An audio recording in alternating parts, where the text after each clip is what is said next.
I'm Gölök Z Buday, running for mayor of Vancouver, the city of Vancouver. And here's another unscripted speech. The first 8 in the business of Vancouver debate have a different song. I don't make prepared stuff. I just go with the flow, wing it, stuff like that. It's important to be able to wing it because you never know what can happen in government. That's why it's a good idea not to have promises, especially promises that show that you do not pay for your own bills, apparently. Because, you gotta know when you borrow, there's interest, things cost money, you can't just. And some people are sleazy. They say, well, if you 10-year term, which means that you have to re-elect them twice before you can say it didn't work. It's ridiculous. I should at least say it's a 4-year, say they can't do it in 4 years. But that's how I am. I don't think it's right to be doing that.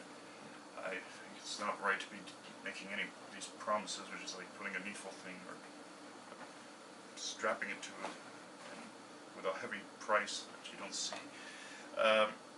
It's not right to basically just hanging something from a string on a stick and tying it to someone's head and making them cruelly chase after it. That's what a promise is. It's not. We really should know what people truly believe in the heart of hearts. I believe in liberty, freedom, the ability to say what you want when you want, govern yourself accordingly. Just don't hurt anybody else. I believe in things like open permits, like you get to do whatever, you get to sell a service, or you get to sell a service, or you get to create something, innovate, and produce it and sell it to people, or even rent things out, like part of your property, or under this is no such thing as an illegal suite. The only thing that would be illegal is if you're torturing someone in your basement or something like that. There's proof that since there's a torture sex dungeon and not a rental, okay, things will happen, and like I say, people are responsible for their own criminal activity, and that should not mean we should presume people guilty and make them get permits for every damn thing because we think they might break the rules, and we should take something away from them like a permit at that point. No, if they do break a serious criminal infraction, and I'm saying serious, like murder, theft, fraud, things like that, then they should be held accountable and dealt with, and it should be proven in the court of law beyond reasonable doubt, in my view. People should. Due process is also a right, and we need cops to follow those rights. Those rights should be the first thing the cops enforce, the rights and freedoms. That's a part of the Constitution that governs all lawmaking, really. If any law is in opposition to the Rights and Freedoms Act, is actually against the law, and it shouldn't be bothered with. We shouldn't even be bothered with vice and stuff like that. It'd be a lot easier to deal with abusive crimes when a girl doesn't have to feel worried she'll be incriminated if she complains about someone that beat her up. And that would be dealt with the criminal task force to deal with murder and violence and things like that. We need to properly focus the cops. We need to mediate counsel better.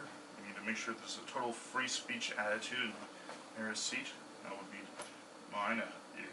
If you trust anyone but a libertarian on free speech, I feel sorry for you. That might mean no arts funding, but that is censorship, because it's government telling you this guy's taste is valid and this one's taste isn't. This one's speech is valid, this one's isn't. I'm a snob, but I wouldn't make some tacky guy pay for my snobbery, or snobbery pay for that tacky guy's stuff. It's for the individuals to decide when they get a decent tax break.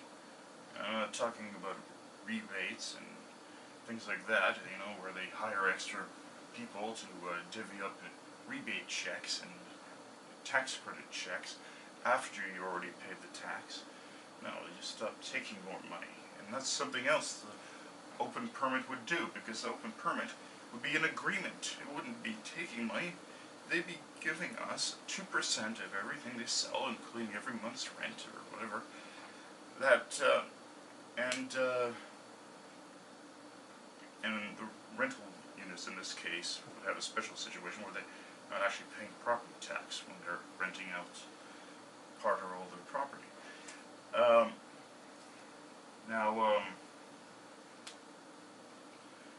That would alleviate people's tax burdens. They'd have more money to spend on things like arts and fun and all that other stuff. How they define it. Right now we only have the fun the government defines, or maybe some limited amounts of fun that we can maybe squeeze by and afford. Usually through methods like credit. And I'm not a rich man, but I have a little credit. I pay very low rent and things like that. I have to have a roommate. So, but luckily I can have a dog, and that's another thing. People should have the right to personal security, and even from an emotional standpoint, there's a personal security with having a dog or pet in another sense.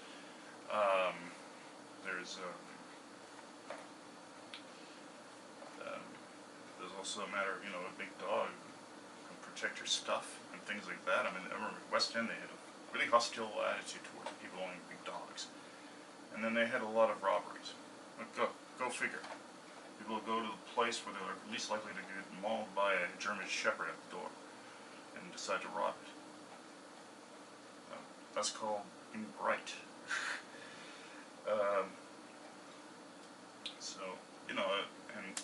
I don't fault people. I don't think people should be arrested for following their right to personal security and having a tool at their disposal to protect themselves from individuals and government officials that would abuse them.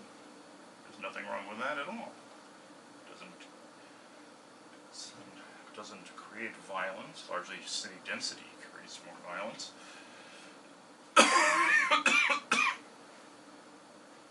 That's the whole thing there.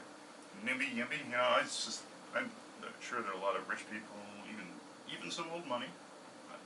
They're not all bad, I guess. They're human beings just like everyone else. Could probably gladly, if they could, without getting the whole fascist property maintenance and land use rules thrusted upon them, and would build whatever they want on their property. Either a YIMBY project that helps the poor and mix up things, or they keep building places for the rich. But it will balance out. It usually does with human beings. Human beings, especially if you appeal to their own sense of guilt. I mean, there's a lot of sense of guilt out there. That's why it'd be good to have parking meters that are completely voluntary, but they also have a charity sticker on it, meaning that charity will be collecting from it themselves. It wouldn't be the government filtering out these things and giving it away in a smaller amount. No, they'll get it all and directly to them.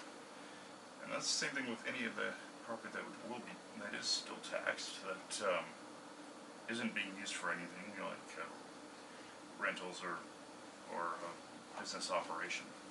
That would be at a 0.1% flat rate. There'd be no empty homes tax as well, because there would be no benefit to actually even have an empty home at this point. It'd be much more beneficial to have a functioning, productive piece of property. So that would be an important factor. And the individual can do so much good. I mean, individuals do so many good things charity-wise, but they're always held back by things government does, including the provincial government, which makes them get government contracts and all that other nonsense. Even religious charities, which should, and religion and state should be separate. But the Covenant House isn't allowed to help anyone over a certain age or under a certain age. They got all sorts of rules and regulations over something that's really Vatican-based. So, well, we got a lot of problems. And largely, it means it's because there's no one in office like me who trusts other people, individuals. As a group, people can probably stink a little bit. I mean, it's true. I mean, rabbles are usually what cause most of the problems. But that's what collectivism is, and that's the opposite of libertarianism. Collectivism is a very dangerous thing, and that means that people grow into big groups and get angry and cause a lot of dangerous harm. I'm completely the opposite of that sort of thing. And as I tell you, dismissing libertarianism is what caused every conquest, every colonialization, and every act of slavery ever done in history. There's always been some variation of the classic liberal out there, ranting and raving, and making complaints about things, and they went, oh, he's nuts. Oh, well, he can't get elected. Oh, well, now maybe we should try. Maybe we should go out there en masse. If there's one thing we can all do as individuals en masse, we can go and vote, and we can vote out these usual, well, the other seven. The other seven at the BIV, which are basically some variation of collectivism. There's some variation of a hostility towards the individual, distrust for the people out there. And if they can't trust you emphatically as an individual, why the hell should you trust any of them? Why should you trust the government? Why should you even trust someone who reads off a script? I mean, some of them might be nice people when they're away from running for office, and they're not given the scripts from campaign managers and stuff like that, who might have other things on the side that they don't even know about, like promises to corporations or whatever. I mean, we always look at the face value, and that's in other words the face value. Often it's usually, well, I mean, look at politics, and they accuse libertarians of being in with the Koch brothers and Atlas and networking, but they don't support us. They never support us. They sometimes show up to our meetings to make a speech, but they don't support us. They try to get us to sponsor them so they can go and pay a Republican or a conservative. You know, if I had that sort of third-party support, I'd be laughing. But yeah, we need more freedom. We need more liberty, and I recommend checking out my website, Buday. Well, I guess you probably might have seen it by now if you're seeing this, but just in case, Buday for Vancouver. It's Buday, number 4, Vancouver.bcindividualist.org.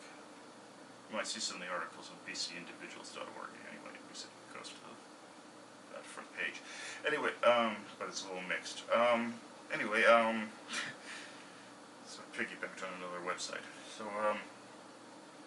that you can contact me at the subdomain's name, at the domain's name, or you can, there might be a catch-all on the domain too, so even if you mistype, it should be fine. Or mobile at bcindividualist.org. You can direct message me, you can text me, and you can, and things like that. If you send me your Gmail, I'll send you my little handout. There aren't a lot of printouts anymore, because I'm trying to avoid, you know, if I use one more thing too, I'll have to write it up as a donation, because it's the last of the reserves. But paperwork is a bitch. But I'm being forward about it. But that's not the whole reason. I just don't want too much waste out there. And even I'm not a tree hugger, but I don't see a point in being wasteful. That's the whole problem with big government too. It's wasteful. It uses up resources, and it's probably the most environmentally wasteful thing out there.